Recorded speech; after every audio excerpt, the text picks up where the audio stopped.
Eu estava com a mala na mão, parada em frente à porta do quarto de hóspedes. Minha filha Júlia cruzou os braços e soltou: "Mãe, aqui não é hotel. Se quer ficar, paga aluguel. 1.200 por mês." Senti a garganta fechar. Não era o valor, era o jeito que ela falou, como se eu fosse uma estranha pedindo favor. Aquele apartamento onde ela morava, eu dei R$ 180 mil de entrada. Vendi minha casa, a casa que seu pai e eu construímos tijolo por tijolo, para ajudar ela a ter um lugar dela. E agora, 2 anos depois, eu era tratada como invasora. Engoli seco. Não ia chorar na frente dela. "Tudo bem", eu disse, com a voz mais firme que consegui. "Eu resolvo isso." Peguei minha mala, passei por ela e fui para a cozinha. Júlia ficou parada no corredor, com aquela cara de quem esperava que eu implorasse. Mas eu não ia implorar. Não dessa vez. Sentei na banqueta da cozinha americana, aquela que eu mesma escolhi quando ajudei ela a mobiliar o apartamento. A torneira pingava. Ping, ping, ping. Eu sempre falava para ela consertar, mas ela nunca ligava. Abri a carteira. No fundo, atrás do cartão do SUS e de um cupom vencido da farmácia, tinha um cartão de visita amarelado. Fazia 12 anos que eu não olhava para aquilo. Beatriz Sampaio, diretora executiva, Grupo Almeida Investimentos. Passei o dedo em cima do nome. Meu nome. Mas um nome que minha filha nunca conheceu de verdade. Peguei o celular. Minha mão tremia um pouco. Não de medo, de raiva entalada. Digitei o número. 3 toques. "Alô? Rogério, sou eu, a Beatriz." Do outro lado, silêncio. Depois, aquela voz grave que eu conhecia há 30 anos. "Bea, meu Deus, Beatriz Sampaio. Pensei que você tinha sumido do mapa." "Quase", eu respondi, olhando para o teto para segurar as lágrimas. "Rogério, eu preciso de um favor." "Qualquer coisa, você sabe disso." "Preciso de um lugar para ficar, só por uns dias, até eu me organizar." Ele nem hesitou. "Tenho um flat corporativo vazio. Mando o motorista te buscar amanhã, 9 da manhã, pode ser?" "Pode." Desliguei. Respirei fundo.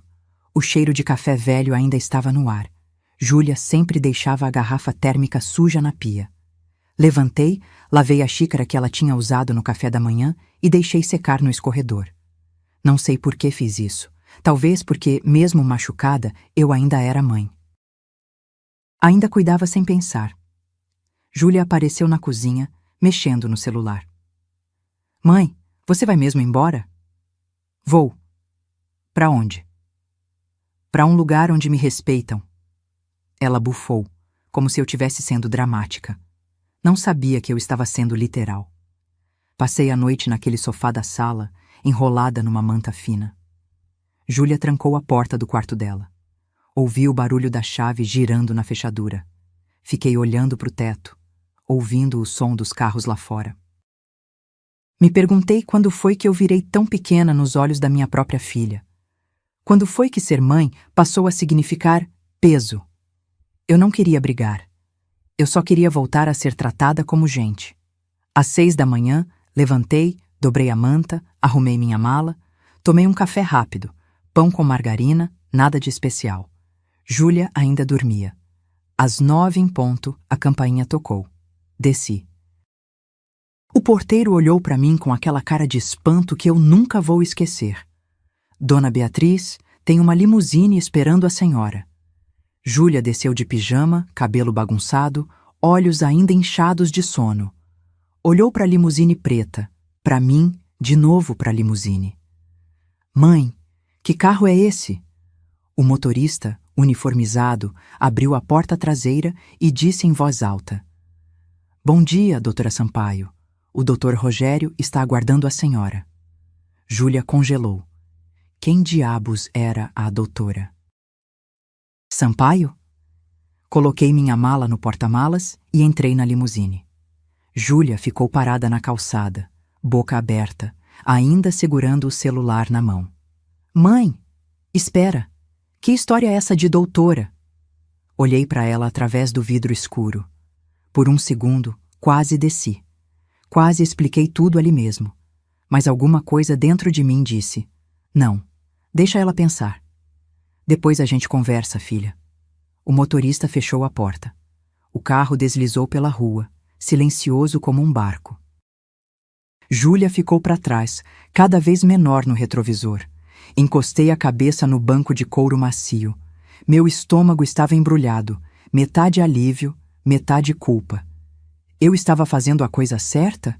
Ou estava sendo dramática, como ela sempre dizia? O motorista, um senhor de uns 50 anos, olhou pelo retrovisor. A senhora está bem, doutora Sampaio? Estou sim, obrigada. Qual seu nome? Seu Valdir, doutora. Trabalho para o doutor Rogério faz 15 anos. 15 anos. Repeti, meio para mim mesma. Fazia 12 que eu tinha saído da empresa. O tempo passou tão rápido. Valdir sorriu. A senhora é lenda lá no grupo. Tem gente nova que ainda fala da doutora nas reuniões. A doutora Beatriz não aceitaria isso. A doutora Beatriz sempre dizia. Senti um aperto no peito. Não era orgulho, era saudade. Saudade de ser vista, de ser respeitada, de ter um nome que não fosse só mãe. Olhei pela janela. A cidade passava, padaria abrindo, gente esperando o ônibus, motoboy acelerando no sinal amarelo. Vida normal. A vida que eu escolhi viver quando larguei tudo. 25 anos eu fui diretora de recursos humanos do Grupo Almeida Investimentos. Salário: R$ 45.000 por mês. Coordenava uma equipe de 18 pessoas. Viajava para São Paulo, Rio, às vezes até para o exterior. Larguei tudo aos 53. Meu marido, o Renato, tinha sido diagnosticado com câncer no pâncreas. Estágio 3. Júlia tinha 15 anos e estava se preparando para o vestibular. Eu tinha duas escolhas: contratar alguém para cuidar dele ou estar presente. Escolhi estar presente. Renato morreu 3 anos depois.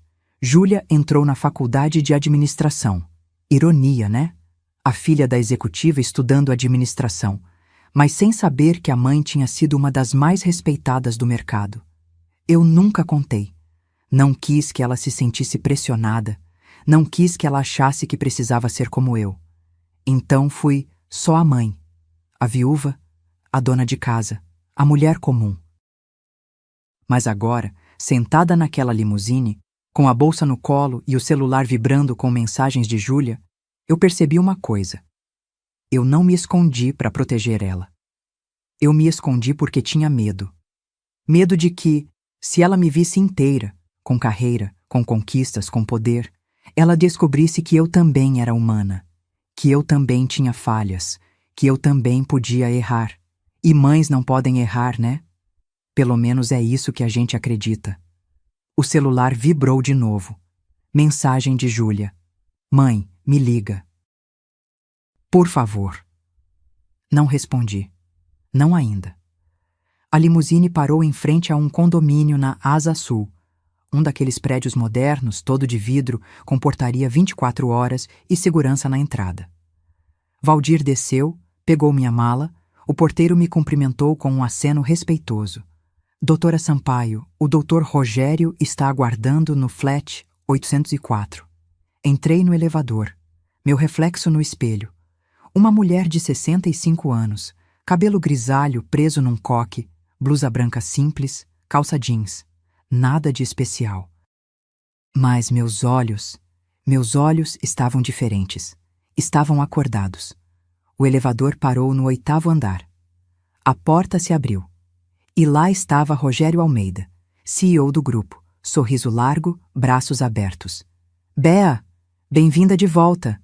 De volta aonde exatamente? Rogério me abraçou daquele jeito caloroso dele, sem formalidade, como se eu nunca tivesse saído. Ele estava mais grisalho, uns quilos a mais, mas o sorriso era o mesmo. Entra, entra, deixa eu te mostrar o flat. Era amplo, clean, com aquela decoração corporativa. Sofá cinza, mesa de vidro, quadros abstratos na parede. Impessoal, mas confortável. Tinha até uma sacada com vista para a cidade. Fica à vontade, Bea. Usa o tempo que precisar. Sério mesmo. Coloquei a mala no chão. Minha perna esquerda estava cansada. Eu esquecia que não tinha mais 20 anos.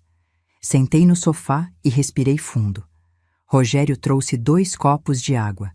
Sentou na poltrona em frente. Sua filha não sabe da sua trajetória? Ele perguntou direto. Não, não da forma como foi. Por quê? Segurei o copo com as 2 mãos.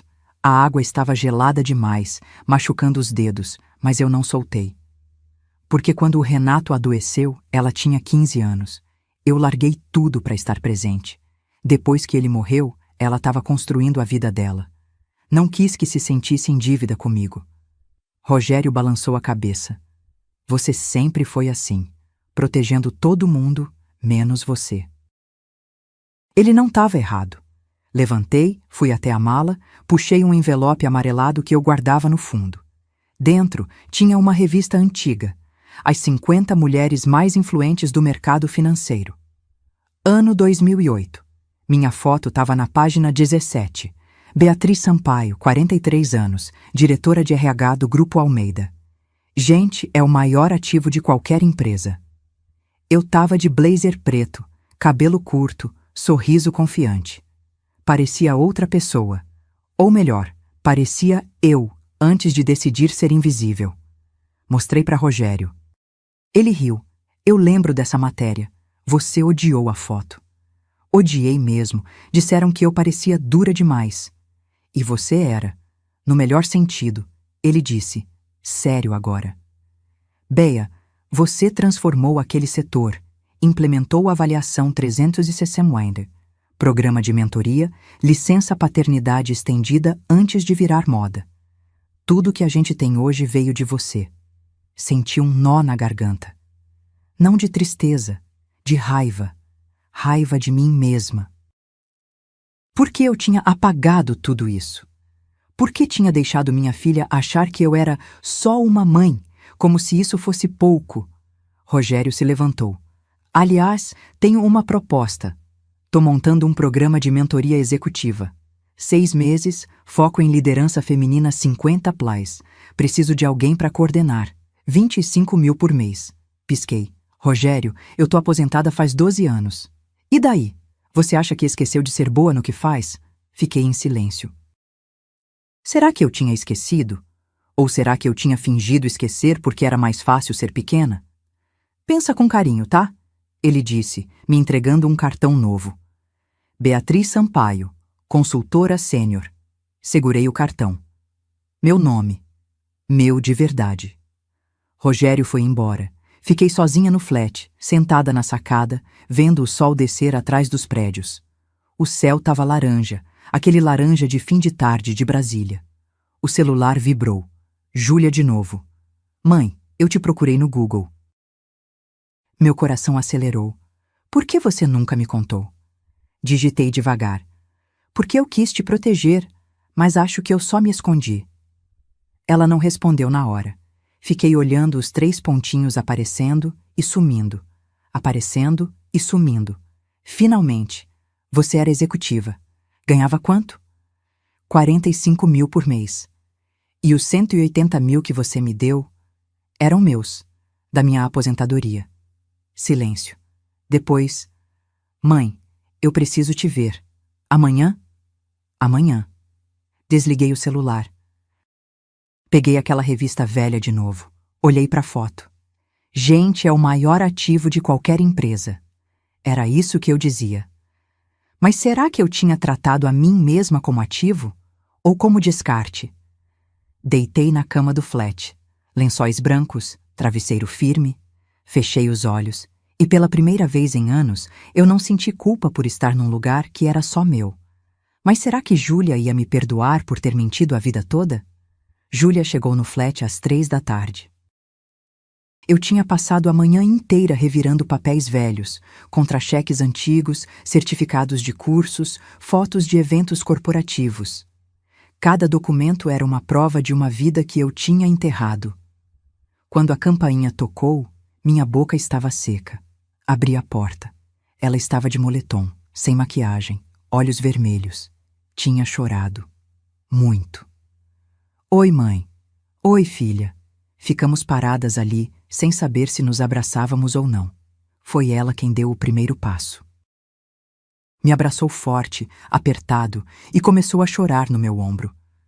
Eu sou uma idiota ingrata. Júlia. Não, mãe, deixa eu falar. Ela se soltou, limpou o rosto com a manga do moletom e entrou. Sentou no sofá, mãos tremendo. Eu sentei do lado dela, mas deixei um espaço. Não queria pressionar. Eu passei a noite inteira lendo sobre você, ela começou. Achei entrevistas, matérias, até um vídeo seu num seminário de 2010. Você falava sobre liderança, sobre valorizar pessoas. E eu te tratei como lixo. Você não me tratou como... Tratei sim, ela gritou, e tampou a boca na mesma hora. Desculpa. Eu só... Mãe, eu não sabia. Eu juro que não sabia quem você era. E agora que sabe, mudou alguma coisa? Ela parou. Olhou para mim com aqueles olhos iguais aos do Renato. Castanhos, fundos, honestos quando queriam ser. Mudou tudo. Porque eu percebi que eu nunca te vi de verdade. Para mim, você sempre foi a mãe, a viúva, a mulher que ficou em casa. Eu achava que você não tinha feito nada da vida. Aquilo doeu, mas era verdade. E verdade dói mais que mentira mal contada. E sabe de onde veio essa ideia? Júlia continuou, voz baixa agora. Do Cássio. Meu estômago embrulhou. O Cássio falava isso? Ele plantava. Devagarinho. Sua mãe vai morar de graça aqui para sempre. Ela tem que contribuir. Você não pode virar babá da sua mãe. Ele falava com aquele jeitinho, sabe? Como se estivesse me protegendo. Ela pegou o celular, abriu o WhatsApp, me mostrou as mensagens. Eu li e cada linha era uma facada. Cássio, amor, sua mãe tá se aproveitando de você. Cássio, cobra logo um aluguel, senão ela não sai nunca. Cássio, você precisa pensar em nós, não nela. Senti raiva subindo pela garganta, mas não falei nada. Ainda não. Júlia, me responde uma coisa. Quem paga as contas desse apartamento? Ela desviou o olhar. Júlia, eu pago tudo. E o Cássio? Silêncio. Ele mora contigo faz quanto tempo? 8 meses. E paga quanto? Ela começou a chorar de novo. Ele disse que estava fazendo freela, que o dinheiro ia entrar. Eu paguei o condomínio sozinha esses últimos 3 meses. R$ 3.400. Meu Deus! Júlia, ele trabalha? Não sei, mãe. Ele sai de casa, volta, fica no computador, joga videogame até tarde, às vezes some o dia todo e não explica onde foi. Respirei fundo. Precisava ter calma. Júlia já estava frágil demais. Filha, você autorizou algum documento com seu nome recentemente? Empréstimo? Cartão? Alguma coisa? Não. Por quê? Só me responde. Você confia nele?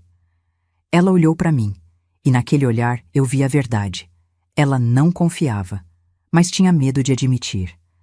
Eu não sei mais em quem confiar, mãe. Segurei a mão dela. Estava gelada. Então confia em mim.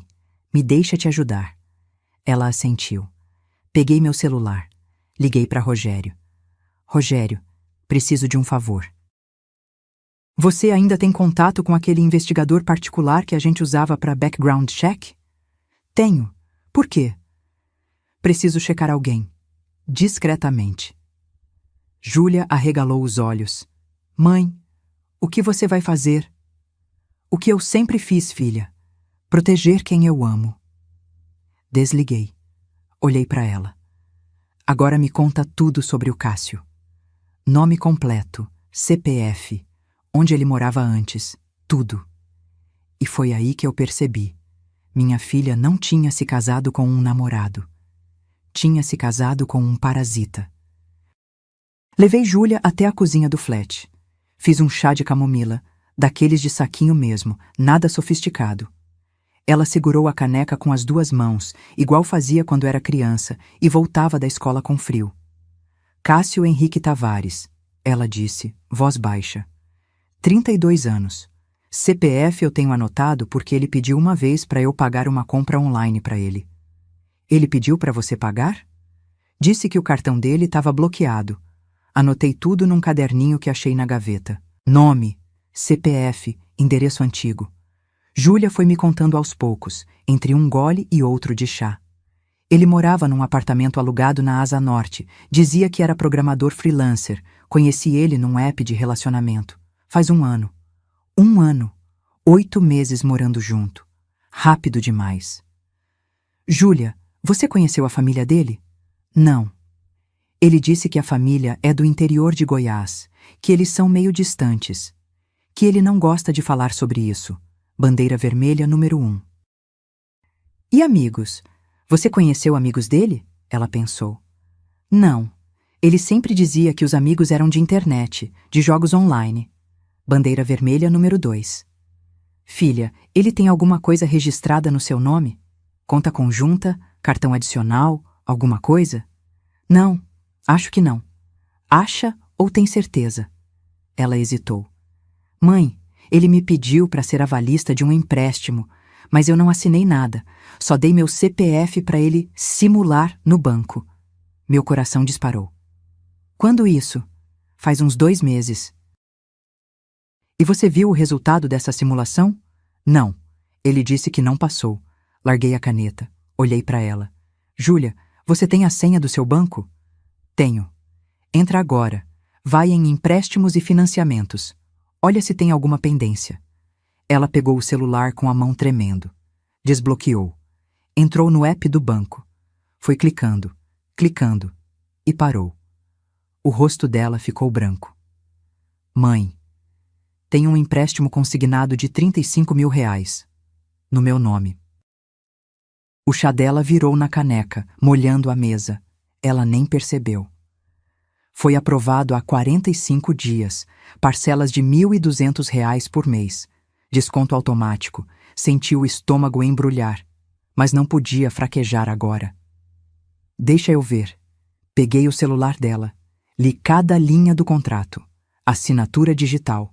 Data: 4 de novembro. Avalista: Júlia Sampaio Santos. Mas a assinatura estava errada. O J do nome dela era diferente. Júlia sempre fazia um J com perninha, quase infantil. Aquele era reto, formal. Filha, essa assinatura é sua? Ela olhou. Não. Você assinou algum papel pro Cássio nessa época? Não, eu juro que não. Falsificação. Simples assim. Respirei fundo. Não era a primeira vez que eu via isso. Na empresa tinha lidado com casos de fraude interna. Sabia exatamente o que fazer. Júlia, você vai ficar aqui comigo hoje. Não volta para casa. Mas mãe, não é pedido, é ordem. Liguei pro Rogério de novo. Conseguiu o investigador? Consegui, ele pode começar amanhã. Ótimo, e me passa o contato do Dr. Henrique Moura, o advogado especialista em fraude bancária. Júlia me olhou, olhos arregalados. Mãe, isso é sério assim? Filha, ele falsificou sua assinatura e pegou R$35 mil em seu nome. Isso é crime, estelionato. Ela começou a tremer, não de medo, de raiva. Aquele filho da puta, aquele filho da puta. Calma. Calma? Mãe, ele me usou. Ele morou na minha casa, comeu da minha comida, dormiu na minha cama e me roubou. Eu sei. E ele vai pagar por isso. Mas a gente faz do jeito certo, com provas, com processo, com justiça. Segurei o rosto dela entre minhas mãos. Confia em mim? Ela assentiu, lágrimas escorrendo. Então me deixa cuidar disso. Você não tá sozinha. Meu celular tocou. Número desconhecido. Atendi. Alô? Doutora Beatriz? Aqui é o Dr. Henrique Moura. O Rogério me passou o caso. Podemos nos encontrar amanhã às 9? Podemos. Desliguei. Olhei para Júlia. Amanhã a gente começa a consertar isso. Hoje você descansa. Mas tinha uma coisa que eu ainda não sabia. Cássio não ia aceitar perder o controle assim tão fácil. Júlia dormiu no quarto do flat. Eu fiquei na sala, acordada até tarde, com o notebook aberto. Rogério tinha me mandado o contato do investigador particular, Um tal de Mauro Lins, ex-policial civil, discreto e eficiente. Mandei um e-mail com tudo: nome completo do Cássio, CPF, endereço antigo, foto que peguei do Instagram de Júlia. Pedi sigilo total. Às 6 da manhã, meu celular vibrou. E-mail de resposta. Assunto: relatório preliminar. Cássio Henrique Tavares Abri. Minha pressão subiu só de ler as primeiras linhas. A nome: Cássio Henrique Tavares. Idade: 32 anos. Situação empregatícia: desempregado há 5 meses. Último registro: assistente administrativo. Salário: 2 anos. 100. Histórico financeiro: 3 cartões de crédito negativados. Dívida total: 48.600. 2 processos de cobrança em andamento histórico de relacionamentos. Relacionamento anterior com Patrícia Lemos, 2021-2023. Ela registrou BO por ameaça após término. Relacionamento anterior com Amanda Rocha, 2019-2021. Ela relatou em grupo de apoio online que ele contraiu empréstimos no nome dela sem autorização. Observações: padrão de comportamento parasitário. Alvo preferencial: mulheres com estabilidade financeira, sem histórico de relacionamentos recentes. Fechei o notebook. Minha mão estava apertando o mouse com tanta força que as juntas dos dedos ficaram brancas. Ele tinha feito isso antes, 2 vezes, e Júlia era só mais uma. Levantei, fui até a cozinha, passei um café. O cheiro encheu o flat. Aquele cheiro forte, de café coado na hora, que sempre me acalmava. Mas hoje não acalmou nada. Júlia acordou às 7. Saiu do quarto de olhos inchados, cabelo bagunçado. Bom dia, mãe. Bom dia. Senta aqui. Ela sentou. Empurrei uma xícara de café para ela, sem açúcar, do jeito que ela gostava. Júlia, preciso te mostrar uma coisa. E você precisa estar preparada. Mostrei o relatório. Li cada linha em voz alta. Ela não chorou. Ela ficou imóvel, paralisada, como se o corpo dela tivesse desligado para não sentir.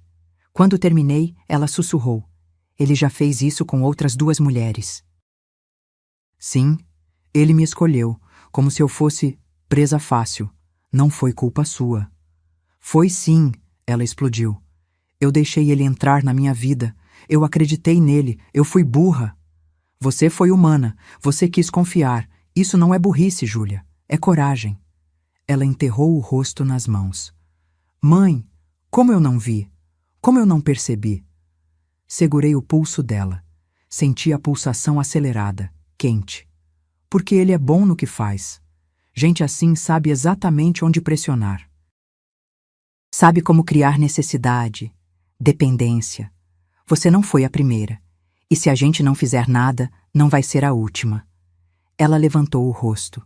Os olhos dela tinham mudado. Não era mais dor. Era decisão. O que a gente faz agora? A gente se encontra com o Dr. Henrique às 9. A gente registra queixa-crime.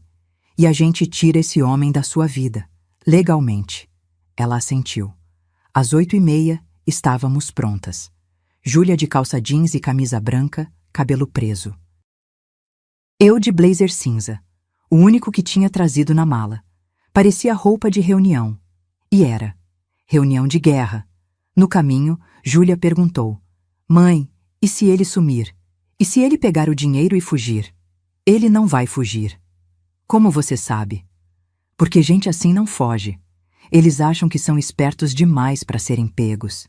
Ele vai tentar negociar, ameaçar, manipular. E é aí que a gente pega ele. O escritório do Dr. Henrique ficava na 905 Sul. Sala ampla, estante cheia de códigos, mesa de madeira pesada. Ele tinha uns 50 anos, gravata azul marinho, aperto de mão firme. Doutora Beatriz, é um prazer revê-la. O prazer é meu, Henrique. Essa é minha filha, Júlia. Ele cumprimentou Júlia com seriedade respeitosa. Sentamos. Então, ele começou abrindo uma pasta. Empréstimo fraudulento, falsificação de assinatura, estelionato. Isso dá de 2 a 5 anos de reclusão. Vamos precisar de laudo grafotécnico para comprovar que a assinatura não é dela. Quanto tempo leva? 1 semana no máximo. E enquanto isso? Enquanto isso, a gente solicita o bloqueio do empréstimo no banco. E pedimos medida protetiva de urgência. Júlia se remexeu na cadeira. Medida protetiva? Para ele não se aproximar de você, nem fisicamente, nem por mensagem. Ela engoliu seco. Dr. Henrique continuou. Mas antes disso, preciso que você me conte tudo, desde o começo. E foi aí que Júlia começou a falar. E quanto mais ela falava, mais eu percebia. Eu tinha falhado como mãe. Não por ser ausente, mas por ter me tornado invisível. A reunião com o Dr. Henrique durou 2 horas.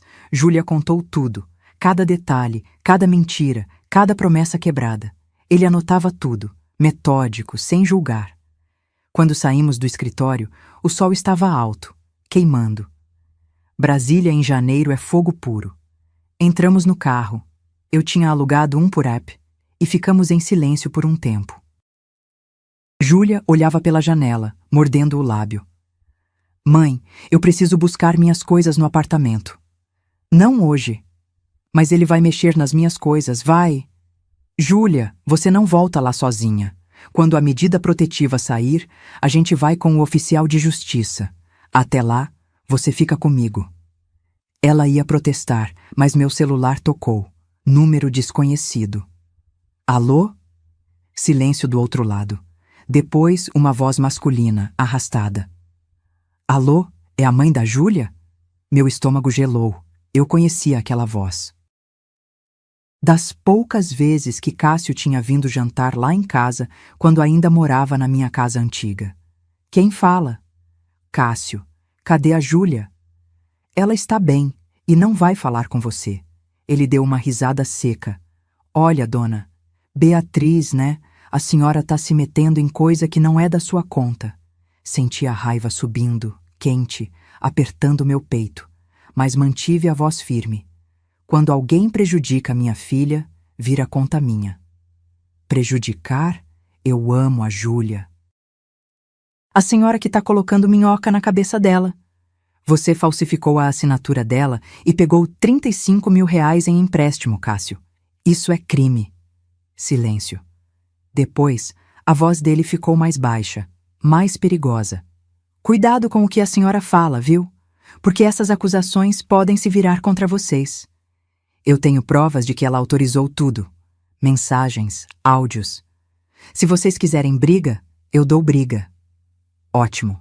Meu advogado vai adorar receber essas provas. Desliguei. Júlia estava pálida. Mãe, ele disse que tem provas. Ele não tem nada, filha. É blefe. Gente assim sempre ameaça quando perde o controle. Mas por dentro, meu coração estava acelerado. Não de medo, de uma raiva fria, calculada, que eu não sentia há anos. Voltamos pro flat.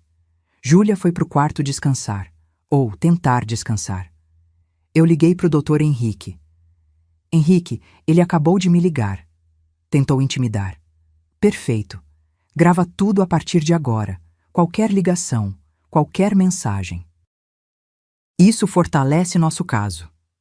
E a medida protetiva? Dou entrada hoje ainda. Em 48 horas no máximo sai. E o laudo grafotécnico?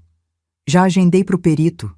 Júlia precisa ir até o banco amanhã para colher assinaturas de próprio punho. Comparação direta. Combinado. Desliguei. Sentei no sofá, cabeça pesando. Peguei minha bolsa, procurei o remedinho de pressão que eu tomava todo dia. Enalapril, 10 gramas. Coloquei na boca, tomei com água morna da torneira. Minha mão tremia. Não era o remédio. Era raiva. Raiva de um homem que tinha machucado minha filha. Raiva de mim por não ter percebido antes. O celular vibrou. Mensagem de Cássio no WhatsApp. Ele tinha conseguido meu número. Dona Beatriz, vamos conversar como adultos. Sem advogado, sem drama. Eu devolvo o dinheiro e a gente esquece isso. Respondi. Não há conversa. Há processo. 3 pontinhos. Ele estava digitando. A senhora está cometendo um erro. Eu conheço gente. Sei onde vocês moram. Sei tudo sobre vocês. Tirei print da mensagem, enviei para o Dr. Henrique. Ele respondeu em segundos. Ameaça direta. Vou incluir no processo. Isso acelera a medida protetiva. Bloqueei o número de Cássio. Respirei fundo. Júlia saiu do quarto. Mãe, ele te mandou mensagem, né? Eu vi a notificação no meu celular. Ele me bloqueou, mas deve ter adicionado você. Já bloqueei ele, e o Dr. Henrique já está usando as ameaças contra ele. Ela sentou do meu lado. Encostou a cabeça no meu ombro, como fazia quando era pequena e tinha pesadelo. Mãe, eu tô com medo. Eu sei, filha, mas medo não é covardia.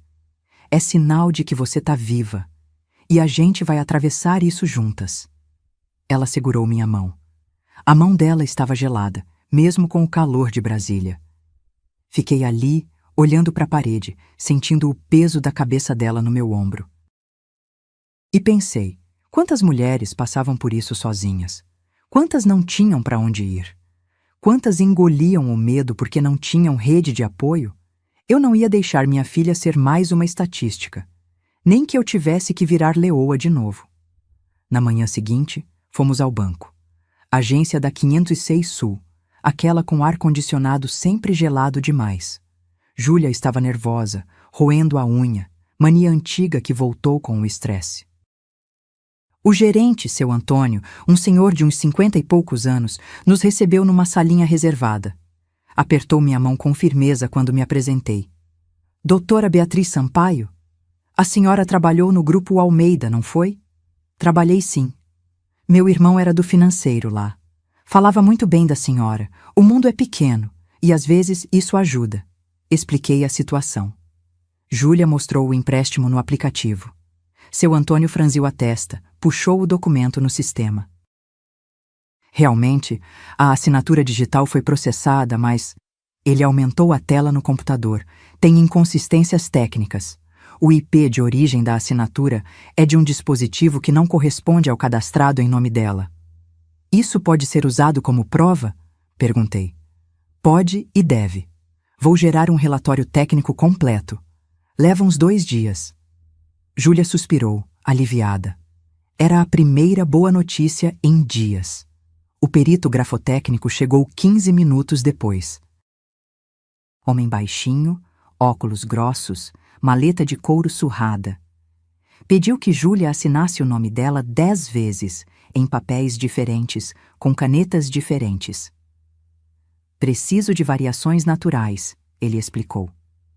Ninguém assina exatamente igual sempre, mas o padrão se mantém. Júlia assinou 1, 2, 10 vezes. A mão dela tremia na 5ª assinatura. Calma, eu sussurrei. Respira. Ela respirou. Terminou. O perito comparou com a assinatura do contrato de empréstimo. Balançou a cabeça. Claríssima falsificação. A pressão da caneta é diferente, a inclinação é forçada e o S do sobrenome tem uma curva que ela nunca faz. Laudo fica pronto em 3 dias. Saímos do banco com uma pasta cheia de documentos. Júlia segurava tudo contra o peito, como se fossem armadura. No caminho de volta, paramos num restaurante por quilo. Comida simples, self-service, arroz, feijão, carne acebolada. Júlia pegou pouco. O estômago ainda estava embrulhado. Você precisa comer, filha. Eu sei, mas não desce. Forcei ela a comer pelo menos um pouco de arroz com ovo. Ela comeu devagar, mastigando como se cada garfada pesasse. Mãe, quando isso vai acabar? Logo. A medida protetiva sai hoje ou amanhã. O laudo em 3 dias. Depois é só questão de processo. E se ele não aceitar? Ele não tem escolha. A lei não pergunta se ele aceita. Ela empurrou o prato. Eu ainda não acredito que ele fez isso comigo. Eu achava que ele gostava de mim. Talvez ele gostasse do jeito dele, mas gostar não dá direito de destruir. Voltamos pro flat às 2 da tarde. Júlia deitou no sofá, exausta. Eu liguei a TV no mudo, só para ter algum movimento na sala.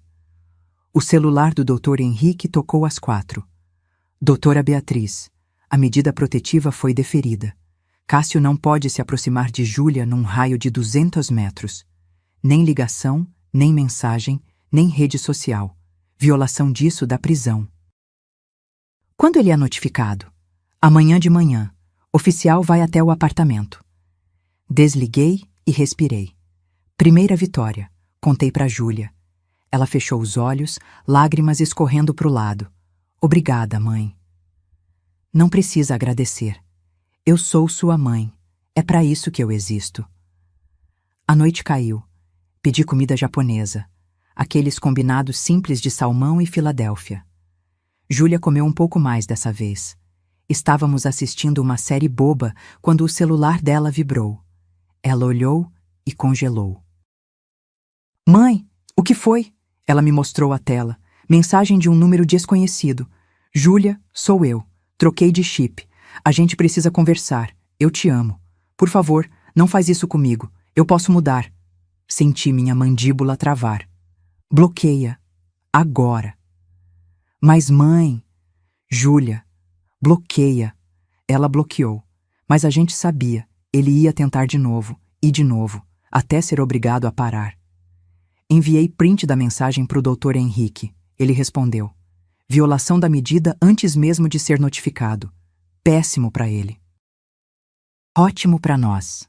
Júlia foi para o quarto. Eu fiquei na sala, luz apagada, olhando pela janela. A cidade piscava lá embaixo. Tantas janelas acesas, tantas histórias, tantas mulheres, talvez, passando pela mesma coisa. E eu pensei, amanhã, quando o oficial bater na porta dele, Cássio vai descobrir que mexeu com a mãe errada. O oficial de justiça tocou a campainha do apartamento às 9h15 da manhã. Eu, Júlia e o Dr. Henrique estávamos do lado de fora, no corredor. Meu coração batia forte, mas mantive a postura ereta, ombros para trás. Júlia estava segurando minha mão com força. A mão dela suava. A porta se abriu. Cássio apareceu de bermuda e camiseta regata, cabelo bagunçado, olheiras fundas. Quando viu a gente, a cara dele mudou. Da surpresa para a raiva em meio segundo. Que porra é essa? O oficial, um homem alto de uniforme azul marinho, estendeu o papel. Cássio Henrique Tavares? Sou eu. E daí? Estou aqui para notificá-lo de uma medida protetiva de urgência em favor de Júlia Sampaio Santos. O senhor está proibido de se aproximar dela num raio de 200 metros, de contatá-la por qualquer meio. Telefone, mensagem, redes sociais, sob pena de prisão. Cássio leu o papel. A veia do pescoço dele saltou. Isso é uma palhaçada! Júlia, você vai deixar sua mãe fazer isso? A gente pode resolver isso. Júlia deu um passo à frente. A voz dela saiu trêmula, mas firme. Você falsificou minha assinatura, pegou 35 mil reais no meu nome, mentiu sobre tudo. Eu não menti, você autorizou. Você disse que eu podia usar seu CPF para simular, não para contrair empréstimo de verdade. Você está inventando isso! Ele gritou, apontando o dedo para ela. Sua mãe está colocando essas ideias na sua cabeça. Dr. Henrique deu um passo à frente, voz calma, mas cortante. Senhor. Cássio, qualquer contato com minha cliente a partir de agora configura descumprimento de ordem judicial. Sugiro que o senhor se contenha. Cássio me olhou, e naquele olhar vi tudo. Ódio, desprezo, medo disfarçado de arrogância. A senhora acha que é quem, vindo aqui com advogado, com oficial? Eu conheço gente, viu? Gente que pode fazer a vida de vocês um inferno. Dei um passo à frente. Olhei direto nos olhos dele, sem piscar. Eu não tenho medo de você, Cássio. E minha filha também não tem mais. Ele deu uma risada seca, nervosa. Ah, é? E o que vocês vão fazer? Me prender? Por causa de um empréstimo que ela autorizou? Dr. Henrique abriu a pasta e tirou um documento. Laudo grafotécnico preliminar. A assinatura no contrato não é dela. Falsificação comprovada. Isso é estelionato, artigo 171 do Código Penal. Pena de 1 a 5 anos. O rosto de Cássio mudou. O sangue sumiu da cara dele. Vocês não podem provar nada. Podemos e já provamos, doutor. Henrique continuou. Além disso, temos o relatório de IP do banco. A assinatura digital foi feita de um dispositivo cadastrado em seu nome, não no dela. Cássio ficou em silêncio. A boca dele abriu e fechou, sem som. O oficial deu um passo. Senhor Cássio, o senhor tem 48 horas para desocupar este imóvel. A proprietária, Júlia Sampaio Santos, requer a reintegração de posse. Eu moro aqui, ele berrou. O senhor mora aqui sem contrato, sem pagamento de aluguel e sem autorização formal. Isso não configura moradia legal. Júlia puxou um envelope da bolsa, abriu e tirou um papel. Eu trouxe isso. É um e-mail que você mandou há 6 meses dizendo que ia ficar só mais um pouco até se organizar. Você mesmo admite que era temporário. Cássio arrancou o papel da mão dela. Sua vadia, você tá fazendo isso comigo depois de tudo que eu fiz por você? O oficial colocou a mão no braço dele. Cuidado com as palavras, senhor. Eu senti Júlia tremer ao meu lado. Segurei firme a mão dela. Respirei fundo e falei, voz baixa, mas clara. Você não fez nada por ela. Você usou ela, mentiu para ela, roubou dela. E agora vai pagar por isso. Cássio me encarou. Por um segundo, achei que ele ia partir para cima, mas ele viu o oficial, viu o Dr. Henrique e recuou. Vocês vão se arrepender. Ele cuspiu as palavras. Eu vou processar vocês por difamação, por calúnia, por... Fique à vontade, Dr. Henrique disse, guardando os papéis. Meu escritório vai adorar responder. O oficial estendeu outro documento. Intimação para audiência no fórum. 2 semanas. Não comparecer é confissão tácita. Cássio pegou o papel, amassou na mão. A gente saiu. No elevador, Júlia soltou minha mão e começou a tremer. Não era medo. Era alívio misturado com raiva, com dor, com libertação. Quando chegamos no térreo, ela parou, encostou na parede e chorou. Chorou alto, sem segurar. Abracei ela. Apertei forte. Acabou, filha. Acabou. Mas no fundo eu sabia. Homens como Cássio não aceitam perder calados. E alguma coisa me dizia que ele ainda ia tentar uma última cartada. Voltamos pro flat em silêncio. Júlia ia no banco de trás, olhando pela janela, mordendo o canto da boca. Eu dirigia devagar, mãos firmes no volante, mas a cabeça longe. Algo não estava certo. Cássio tinha recuado rápido demais. Homens como ele não desistem assim. Quando chegamos, Júlia foi direto pro banheiro. Ouvi o chuveiro abrir. Ela precisava lavar aquele dia do corpo. Sentei no sofá, peguei o celular. Tinha uma mensagem do Dr. Henrique. Doutora Beatriz, preciso avisar. Cássio contratou advogado. Dr. Márcio Vilela, conhecido por ser agressivo em defesas. Ele vai tentar reverter a narrativa. Respondi. Deixa ele tentar. A gente tem provas. Mas senti um aperto no peito. Conhecia o nome. Márcio Vilela. Advogado criminalista caro, especialista em criar versões alternativas, em plantar dúvidas. Se Cássio tinha conseguido pagar esse cara, tinha dinheiro escondido. Ou alguém estava bancando ele. O celular tocou. Número desconhecido. Atendi. Alô? Doutora Beatriz? Aqui é Patrícia Lemos. Levei um segundo para processar. O nome estava no relatório do investigador. Patrícia? A ex-namorada do Cássio? Isso. Eu soube que ele tá aprontando de novo. Com sua filha, né? Como você soube? Tenho amigas em comum com a Júlia. Vi no Instagram que ela apagou todas as fotos com ele. Imaginei. Minha cabeça começou a trabalhar rápido. Patrícia, você denunciou ele na época? Fiz BO por ameaça, mas não fui em frente. Tive medo. Ele dizia que conhecia gente perigosa, que ia estragar minha vida. Eu acreditei. E ele fez alguma coisa financeira com você? Silêncio. Patrícia? Ele pegou meu cartão de crédito, fez compras de quase R$ 8.000. Quando descobri, ele disse que ia pagar de volta. Nunca pagou. Engoli porque achei que era mais fácil deixar pra lá do que brigar. Você tem provas? Tenho. Faturas, mensagens dele prometendo devolver. Guardei tudo. Meu coração acelerou. Patrícia, você toparia testemunhar num processo contra ele? Ela hesitou. Eu tenho medo dele. Eu entendo, mas se a gente não fizer nada, ele vai continuar fazendo isso com outras mulheres. Quantas mais vão sofrer? Respiração do outro lado, longa. Depois. Tá, eu testemunho, mas só se tiver proteção legal. Você vai ter, pode confiar em mim. Passei o contato dela pro doutor. Henrique, ele respondeu rápido. Excelente. Isso estabelece padrão criminoso.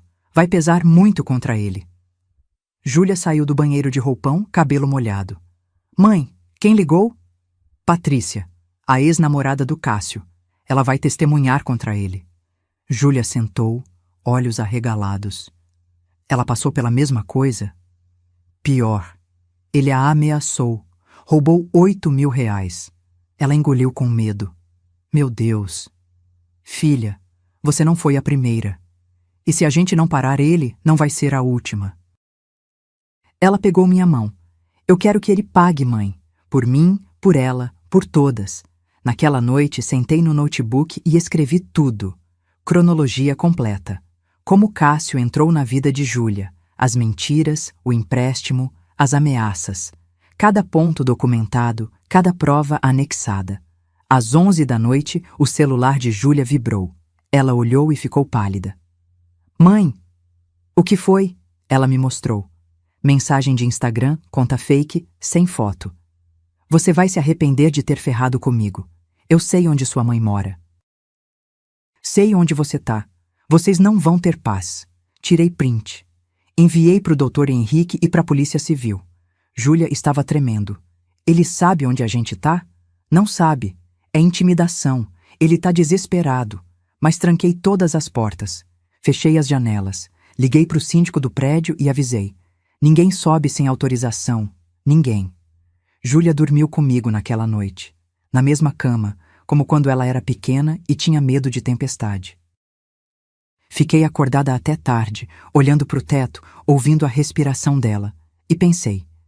Eu passei 25 anos construindo carreiras, liderando equipes, resolvendo crises corporativas.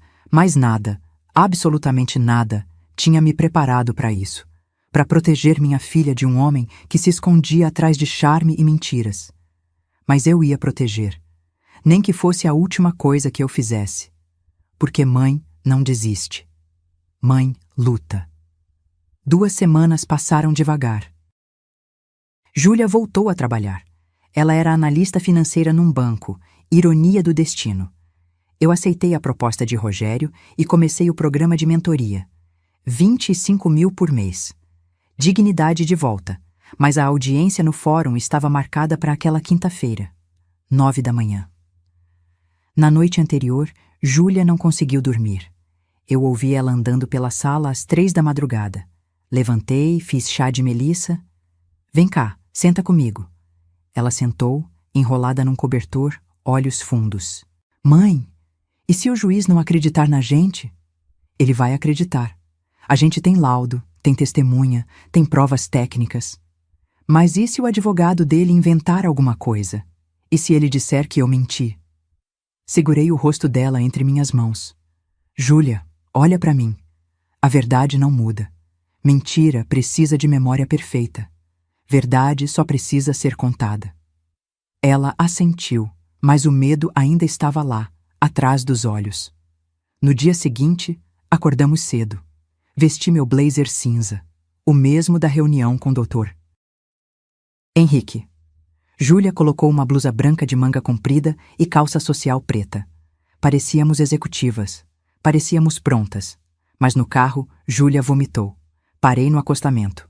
Ela desceu, dobrou o corpo e vomitou tudo, nervoso puro. Desculpa, mãe. Não pede desculpa. Respira. Dei água para ela, papel toalha. Esperei ela se recompor. Quer voltar? A gente pode remarcar. Não. Eu preciso fazer isso. Preciso olhar na cara dele e falar a verdade. Chegamos no fórum às 8h40. Doutor. Henrique já estava lá, pasta debaixo do braço, gravata azul escura. Prontas? Prontas, eu respondi. Entramos na sala de audiências. Espaço pequeno, mesa para o juiz, cadeiras para os advogados, banco para os envolvidos. Cheiro de papel velho e ar-condicionado sujo. Cássio já estava lá, de camisa social branca, calça jeans escura, cabelo penteado para trás. Parecia outra pessoa, parecia confiável, nojento como ele era bom em fingir. Ao lado dele, Dr. Márcio Vilela. Terno cinza caro, abotoaduras de ouro, postura arrogante. Cássio olhou para Júlia. Ela desviou o olhar. Eu não desviei. Encarei ele até que ele abaixasse os olhos primeiro. O juiz entrou. Dr. Gustavo Linhares, 50 e poucos anos, rosto sério, óculos de leitura pendurados no pescoço. Bom dia. Vamos começar. Dr. Henrique, a palavra é sua. Dr. Henrique se levantou. Excelência, trata-se de caso de estelionato mediante falsificação de assinatura. Minha cliente, Júlia Sampaio Santos, teve sua assinatura forjada em contrato de empréstimo consignado no valor de R$35 mil. Trago laudo grafotécnico, relatório técnico do banco e depoimento de testemunha que comprova padrão criminoso do réu.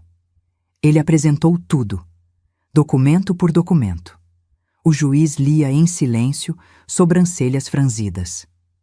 Dr. Márcio Vilela se levantou. Excelência, meu cliente nega veementemente as acusações. Alega que houve autorização verbal da senhorita Júlia e que a assinatura digital foi feita com consentimento dela. Trata-se de desentendimento amoroso sendo transformado em caso criminal. A autorização verbal não tem validade legal. Dr. Henrique cortou. Mas cria precedente de intenção. Vilela rebateu. O juiz ergueu a mão. Silêncio. Quero ouvir a vítima. Senhorita Júlia, por favor. Júlia se levantou. As pernas dela tremiam. Eu segurei a mão dela por baixo da mesa, apertei forte e soltei. Ela caminhou até o centro da sala. Senhor juiz, eu nunca autorizei aquele empréstimo. Eu dei meu CPF para ele simular. Só simular. Quando descobri que ele tinha assinado no meu nome, tentei resolver sozinha. Mas ele me ameaçou. Disse que tinha contatos, que ia destruir minha reputação. Vilela interrompeu. Excelência, não há provas dessas ameaças. Dr. Henrique abriu o celular. Há sim, mensagens, prints, conta fake criada após medida protetiva, tudo documentado. O juiz olhou, leu. A expressão dele mudou. Senhor. Cássio, o senhor criou conta falsa para entrar em contato com a vítima após ordem judicial? Cássio gaguejou. Eu só queria conversar. Descumpriu ordem judicial. Anoto aqui. Vilela tentou consertar. Excelência, meu cliente estava emocionalmente abalado. Emocionalmente abalado não justifica crime. O juiz cortou seco. Depois foi a vez de Patrícia Lemos. Ela entrou na sala, nervosa, mas firme. Contou tudo. O cartão roubado, as ameaças, o medo. Ele dizia que conhecia gente perigosa, que ia acabar com minha vida. Eu acreditei. Cássio tentou falar. Isso é mentira! Ela está inventando! Silêncio. O juiz bateu o martelo. Senhor Cássio, mais uma palavra fora de hora e eu o retiro da sala. No final, o juiz se levantou. Vou analisar as provas e dar sentença em 5 dias úteis. Audiência encerrada. Saímos. Júlia segurou meu braço, pernas bambas. Do lado de fora, Cássio passou por nós. Parou. Olhou para Júlia. Você destruiu minha vida. Júlia ergueu o queixo. Você destruiu a sua. E foi a primeira vez que eu senti. Minha filha tinha voltado. 5 dias pareceram 5 meses. Júlia ia trabalhar, voltava, comia pouco, dormia menos. Eu tentava distrair ela. Cozinhava os pratos que ela gostava quando criança, botava filme na TV, sugeria passeio no parque. Mas a cabeça dela estava longe, presa na espera. Na segunda-feira seguinte, Dr. Henrique ligou às 10 da manhã. Doutora Beatriz, a sentença saiu. Meu coração disparou. E? Condenação. 2 anos e 4 meses em regime semiaberto. Indenização de R$ 50.000 por danos morais. E o empréstimo foi anulado pelo banco. Sentei na cadeira. As pernas falharam. Meu Deus! Ele ainda pode recorrer, mas dificilmente vai conseguir reverter. As provas são irrefutáveis. Desliguei. Júlia estava na cozinha fazendo café. Olhou para mim. Foi o Dr. Henrique? Foi. E? Você ganhou, filha? Ele foi condenado. Ela largou a xícara na pia. A xícara caiu, quebrou. Ela não ligou. Veio até mim, me abraçou e chorou. Chorou tanto que o ombro da minha blusa ficou encharcado. Acabou, mãe? Acabou mesmo? Acabou. Ela se afastou, enxugou o rosto com as costas da mão. Eu achei que ninguém ia acreditar em mim. Achei que iam dizer que eu era louca, dramática, que eu estava inventando. Mas você não inventou. Você só contou a verdade. Ela sentou no chão da cozinha, abraçou os joelhos. Eu me sinto vazia. Devia estar feliz, mas eu só me sinto vazia. Sentei no chão do lado dela. Encostei as costas na geladeira. Porque justiça não apaga dor, filha. Só fecha ciclo. Agora você vai precisar de tempo para cicatrizar de verdade. E se eu não conseguir? Você vai conseguir. E eu vou estar aqui até lá. Naquela tarde, fomos ao apartamento dela. Oficialmente só dela agora. Cássio tinha retirado as coisas dele 3 dias antes, sob supervisão de oficial. Quando entramos, o lugar estava diferente. Vazio em alguns cantos. O videogame tinha sumido. A cadeira gamer também. O guarda-roupa estava pela metade, mas o apartamento respirava de novo, como se tivesse tirado um peso invisível das paredes. Júlia andou pelos cômodos devagar, tocando as coisas, reconhecendo o espaço. Mãe, você quer morar aqui de novo? Parei. Como assim? Morar comigo, de verdade, não de favor, não pagando aluguel, como mãe, como família. Senti a garganta apertar. Júlia, eu fui horrível com você, mãe. Te cobrei aluguel, te tratei como se você fosse peso. E o tempo todo você era a pessoa mais forte que eu conhecia. Eu quero te ter perto. Quero aprender com você. Sobre dinheiro, sobre vida, sobre como não se perder de novo. Segurei o rosto dela. Eu aceito, mas com uma condição. Qual? Você me deixa te ensinar a investir, para que você nunca mais dependa de ninguém, nem de mim. Ela sorriu. Pela primeira vez em semanas, um sorriso verdadeiro. Fechado. Passamos o resto do dia organizando. Jogamos fora as coisas que Cássio deixou.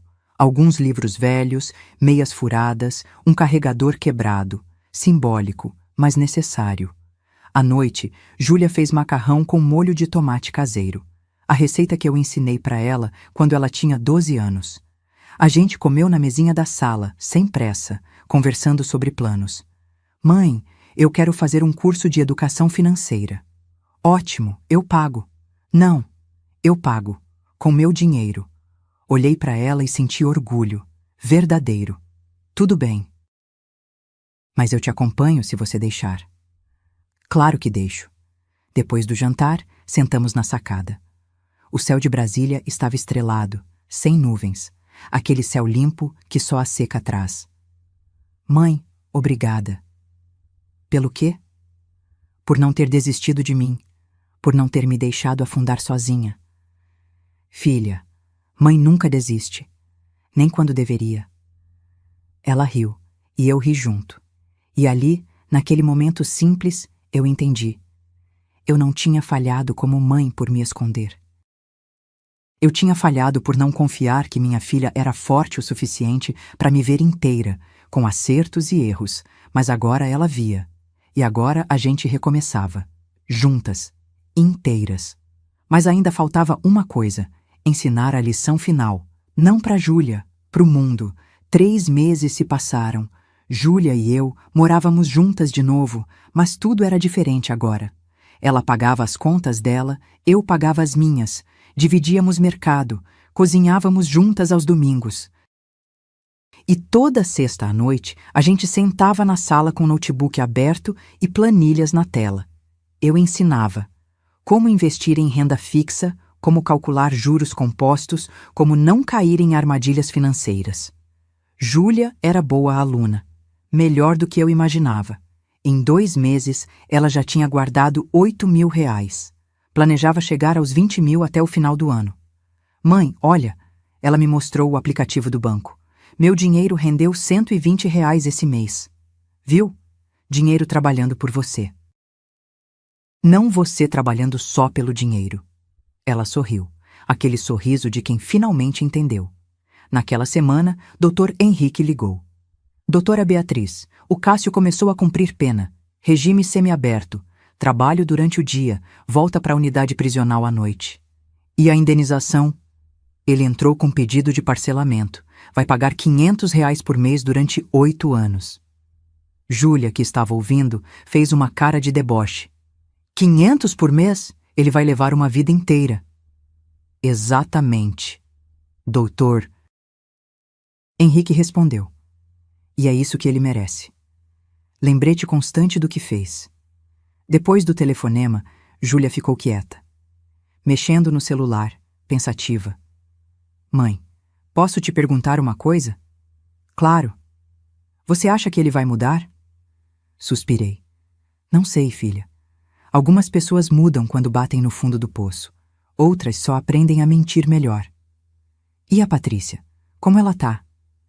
Ela tá bem. Começou terapia. Voltou a estudar. Disse que quer fazer direito para ajudar outras mulheres. Júlia assentiu. Eu quero fazer alguma coisa também. Como assim? Ela pegou o notebook, abriu um documento. Eu escrevi isso. Quero postar no meu Instagram. Mas queria que você lesse antes. Li. Era um texto longo, honesto, cru. Ela contava tudo, sem nomear Cássio diretamente, mas contando o padrão, as mentiras, o controle disfarçado de cuidado, o empréstimo falso, o medo. E no final, ela escreveu: se você está passando por isso agora, saiba, você não está sozinha. Não é vergonha pedir ajuda. Não é fraqueza denunciar. E não, você não vai destruir a vida dele. Ele já destruiu a própria vida quando escolheu te usar. Terminei de ler com os olhos marejados. Isso vai ajudar muita gente, Júlia. Você acha? Tenho certeza. Ela postou no mesmo dia. Em 24 horas, o post tinha 3.000 compartilhamentos. Dezenas de mulheres mandaram mensagem privada contando histórias parecidas. Algumas agradecendo, outras pedindo ajuda. Júlia criou uma lista de contatos, advogados, psicólogos, casas de apoio, passou para cada uma. E ali, vendo minha filha virando referência para outras mulheres, eu entendi. A dor não tinha sido em vão. Um sábado de manhã, Júlia entrou na cozinha enquanto eu passava café. Mãe, eu queria te dar uma coisa. Ela me entregou um envelope. Dentro, uma foto nossa. Ela bebê, eu jovem, sorrindo no colo dela. E embaixo, ela tinha escrito à mão: para Beatriz Sampaio, minha mãe, minha mentora, minha heroína. Obrigada por me ensinar que respeito não se implora, se conquista. E que recomeçar não é fracasso, é coragem. Chorei. Ali mesmo, na cozinha, com a xícara de café na mão e o sol entrando pela janela. Júlia me abraçou. Eu te amo, mãe. Do jeito que você é. Executiva, mãe, mulher, tudo junto. Eu também te amo, filha, e me desculpa por ter demorado tanto para me mostrar inteira. Não pede desculpa. Você me mostrou quando eu precisava ver.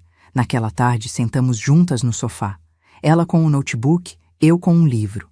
Só isso, nada de especial. Mas era tudo, porque estar junto não precisa de luxo, não precisa de limusine, não precisa de provas, só precisa de respeito, de verdade, de amor que não tem vergonha de pedir ajuda e não tem medo de recomeçar. E essa, nenhum Cássio do mundo poderia tirar da gente. 6 meses depois daquele dia na porta do quarto de hóspedes, eu estava sentada numa sala de aula, não como aluna, como professora. O programa de mentoria do Rogério tinha virado sucesso. 15 mulheres acima dos 50 anos, todas recomeçando carreiras, aprendendo a se reposicionar no mercado. Eu coordenava tudo. E Júlia? Júlia tinha sido promovida no banco, gerente de contas, salário de R$ 6.500, investia 500 todo mês, já tinha 15 mil guardados. Naquela quinta-feira, depois da aula, voltei para casa. Nosso apartamento, agora decorado do nosso jeito. Foto minha da revista emoldurada na parede da sala. Não por vaidade, por lembrança. Lembrança de que eu sempre fui inteira. Só tinha esquecido. Júlia chegou do trabalho às 7, cansada, mas sorrindo. Mãe, adivinha? Fechei 3 contas grandes hoje. Vou bater a meta do trimestre. Sabia que você ia conseguir. Ela jogou a bolsa no sofá, foi direto para a cozinha, pegou água na geladeira. Ah, e uma cliente perguntou se eu conhecia alguma mentora executiva. Passei seu contato. Obrigada, filha. Não precisa agradecer. Você é boa no que faz. As pessoas precisam saber disso. Jantamos juntas. Arroz, feijão, bife acebolado. Comida simples, gostosa, feita com tempo. Depois do jantar, Júlia pegou o celular. Mãe, olha isso. Era uma mensagem de uma seguidora do Instagram dela. Júlia, obrigada por ter compartilhado sua história. Eu estava num relacionamento igual. Li seu post, tomei coragem, denunciei. Hoje estou livre. Obrigada por me salvar. Júlia tinha lágrimas nos olhos. Sabe quantas mensagens assim eu recebo por semana? Umas 20. 20 mulheres, mãe. Você virou referência, filha. Isso não é pouca coisa. Não sou eu sozinha, é a gente. Você me ensinou a não ter vergonha de pedir ajuda. Eu só tô passando isso pra frente. Naquela noite, fiquei na sacada, olhando a cidade. Brasília à noite é bonita do jeito dela. Luzes espalhadas, céu grande, silêncio que a gente aprende a gostar. Pensei em tudo. No dia em que Júlia me cobrou aluguel.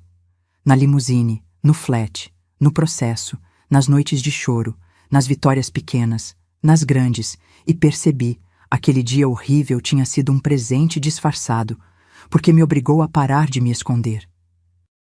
Me obrigou a lembrar quem eu era antes de ser só mãe. Me obrigou a ensinar minha filha que mulher não é metade.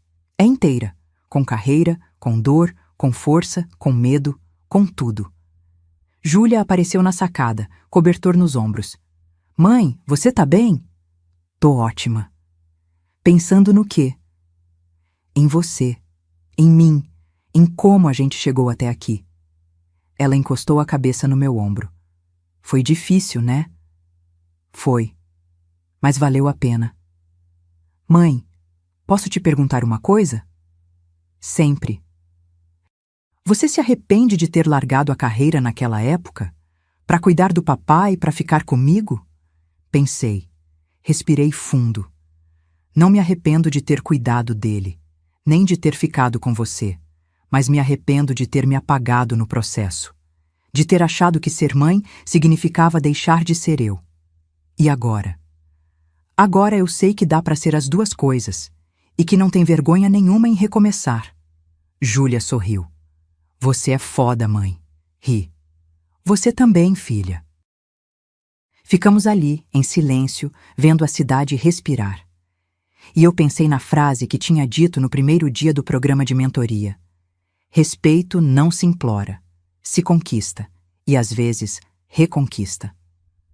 Aquele dia, quando minha filha me cobrou aluguel, foi o pior e o melhor da minha vida. Pior porque me mostrou que eu tinha falhado em ensinar sobre limites, sobre valor próprio, sobre o que significa ser mulher completa. Melhor porque me obrigou a parar de me esconder atrás do papel de mãe sacrificada. Hoje, Júlia não me vê mais como só mãe. Ela me vê completa, executiva, mentora, sobrevivente, mulher. Tudo junto. E eu finalmente entendi. A herança que deixo para ela não são os 180 mil reais que dei de entrada no apartamento. É a coragem de recomeçar. É a força de pedir ajuda. É a dignidade de não aceitar migalhas. É saber que amor verdadeiro não te diminui, te expande. E isso, nenhum empréstimo falso, nenhum relacionamento tóxico, nenhuma porta trancada pode tirar.